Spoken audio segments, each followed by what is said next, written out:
Hi, this is Esther Lynn for MMAfighting.com, and I wanted to share a selection of my favorite images from both the Ultimate Fighter 17 finale and UFC on Fox 7.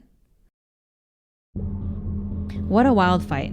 This was the first time I felt that UFC audiences got to see the Furo Maximo Blanco that I saw in Japan. This shot exemplifies the fight to me because Blanco and Cecilia would often hit each other nearly simultaneously. Also, Cecilia's face is really showing the effects of the brawl here. It felt like a very emotional fight. Blanco said later that he likes these violent fights. He just wishes they were shorter.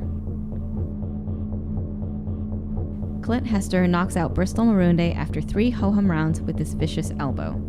Oh, I love elbows. And standing elbow KOs are one of my absolute favorite methods to end a fight. What a brutal image, to find yourself face down on the mat. Travis Browne extricates himself from Gonzaga's unconscious grip and gently steps around him. You never know how a fighter is going to celebrate, but in this case, Browne walks away quietly, waiting for Gonzaga to return to full consciousness before basking in his victory. Kat Zingano knees Miesha Tate in a sequence of finishing strikes. This one lands squarely on Tate's nose, and I really love how much force Zingano's body is exhibiting. Zingano's own shoulder is digging into her face as she brings her left knee up and Tate's face down. On fight nights, I scramble between fights to load all the photos, pick and crop my best, and upload these selects.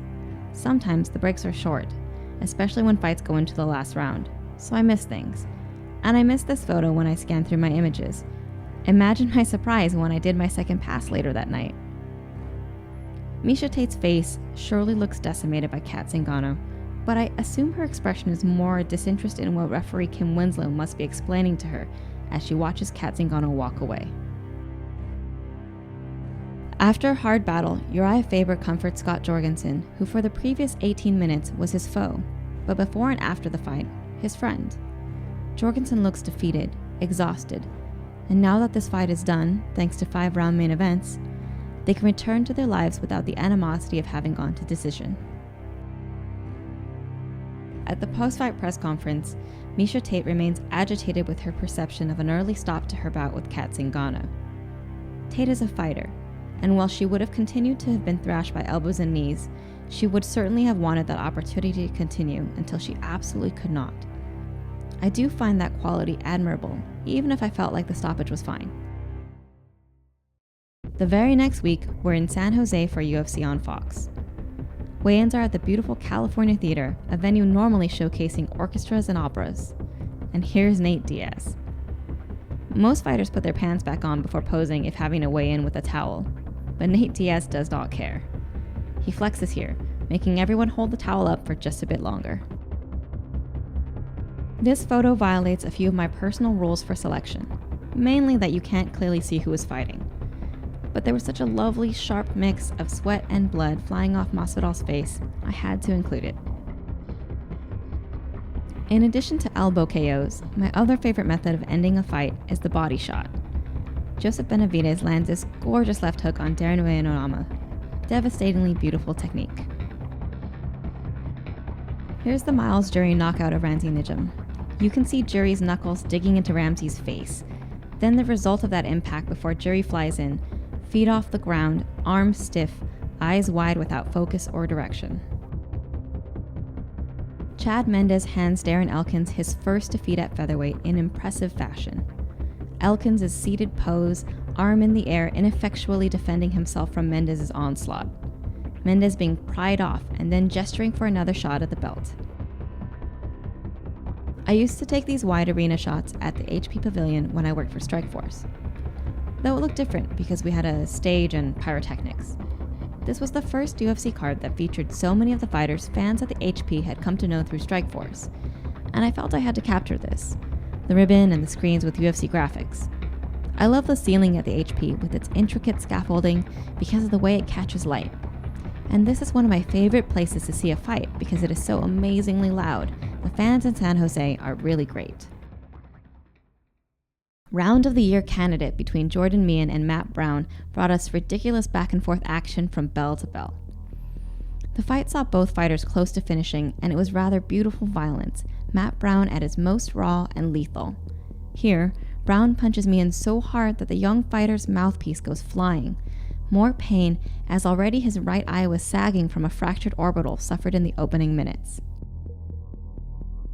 Here, Josh Thompson is walking toward the cage, Steadicam operator about to turn out and let the cut man step in to prepare the fighter. I like the glisten in Thompson's eyes.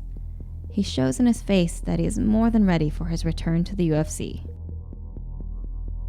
One of a few head kicks that landed on Nate Diaz. Nate Diaz is one of my favorite fighters to watch, but Josh Thompson and Gilbert Melendez have been holding it down in Strikeforce. Not enough fans knowing how great they are, and I felt this fight finally helped audiences realize the amazing talents of that second promotion. Daniel Cormier, a bundle of nerves, began this fight flying forward at Frank Mir, landing this punch where you can see Mir's arms outstretched in futile defense, his body flying backwards at the cage wall. The rest of the fight was a lot of clinch work, but I think this image best exemplifies Cormier's talents that might have been drowned out by his nervous exhaustion.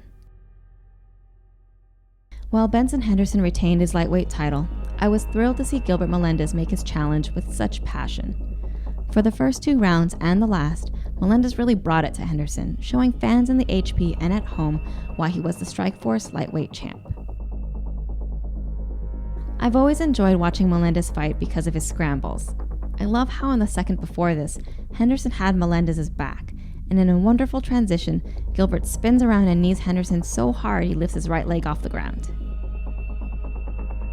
Another successful title defense, another disputed decision.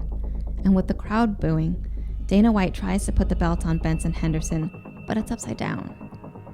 Frustrated, White removes the belt and asks Henderson just to hold it over his shoulder. While Benson Henderson proposes to his girlfriend Maria to a chorus of boos, all the cameras in the cage turn toward the champ on his knee, Gilbert Melendez walks away, undoubtedly examining what more he should have done to secure the win. He's thinking back to the 3rd and 4th rounds, where Melendez says in the press conference that he took his foot off the gas, but still knows he won. While everyone else's attention is turned to the proposal, I am here, sympathizing with the heartbroken Melendez. Every fight week ends this way. A post-fight press conference, followed by a scrum with Dana White, where all the reporters get to ask White follow-up questions to what has just transpired, from wild elements affecting the UFC from outside the cage, to what will happen in the coming months. Then we go back to our desks, transcribe the audio, cut videos, and send out what we've learned. This is Esther Lynn for MMAfighting.com. Thanks for watching. See you in New Jersey.